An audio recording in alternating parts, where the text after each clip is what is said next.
పిల్లలు బాగున్నారా? ఏం చేస్తున్నారు? మీకు ఈరోజు ఒక కథ చెప్తానే. ఆ కథ పేరు కథ విన్నాక మీకే తెలిసిపోతుంది.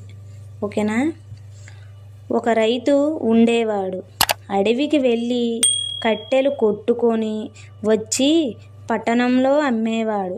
ఆ డబ్బుతో కుటుంబాన్ని పోషించుకునేవాడు. ఒకరోజు కట్టెలు కొట్టి బండి నిండా వేసుకొని పట్టణానికి వస్తున్నాడు రైతు. ఒక వ్యాపారి ఎదురై కట్టెలు బేరం చేశాడు. ఈ కట్టెల బండి ఎంతకిస్తావని అడిగాడు. రైతు 20 రూపాయలు అన్నాడు. సరే, నాతో రా అన్నాడు వ్యాపారి. రైతు బండి తోలుకొని వ్యాపారి వెంట అతని ఇంటికి వెళ్ళాడు. అక్కడ కట్టెలు దించాడు. వ్యాపారి 20 రూపాయలు ఇచ్చాడు. రైతు ఖాళీ బండి తోనుకొని వెళ్ళబోతుంటే వ్యాపారి ఆపాడు. అదేంటి రైతన్నా, నా బండి తీసుకొని ఎక్కడికి పోతున్నావు? కట్టెలతో పాటు బండి కూడా కొనుక్కున్నాను కదా, అది ఎట్లా అన్నాడు రైతు. ఎట్లా ఏమిటి, ఎట్లానయ్యా అంటూ వ్యాపారి వివరించాడు. ఈ కట్టెల బండికి నన్ను 20 రూపాయలు అడిగావుగా లేదా? అడిగాను. నీకు 20 రూపాయలు ఇచ్చానా? ఇచ్చావు.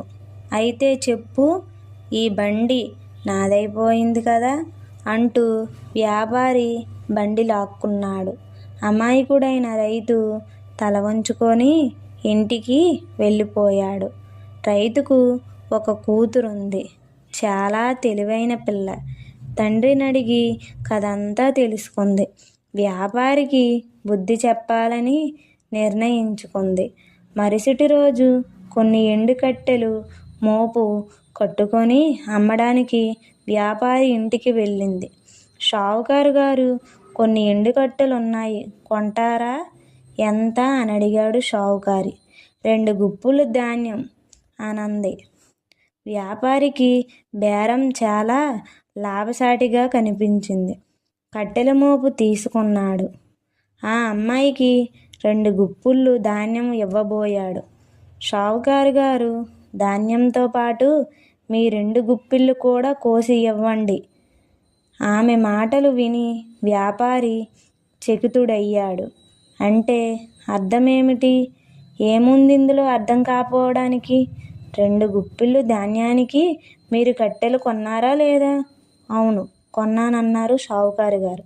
మరి ఇవ్వండి, ధాన్యంతో పాటు మీ 2 గుప్పిళ్ళు కూడా కోసి ఇవ్వండి. నేను సరిగ్గానే చెప్పానా? అదెట్లా? గట్టిగా కేకలు వేశాడు వ్యాపారి. ధాన్యంతో పాటు ఎవరైనా తమ గుప్పిళ్ళు కూడా కోసి ఇస్తారా? ఎందుకు ఇవ్వకూడదు? కానీ ఎట్లా అన్నాడు షావుకారి. అమ్మాయి అంది, మా నాన్న కట్టెలతో పాటు బండి కూడా మీకు ఇవ్వలేదు, అట్లాగే మరిచిపోయారా? ఆమె మాటలు విన్న వ్యాపారి తల సిగ్గుతో వంగిపోయింది.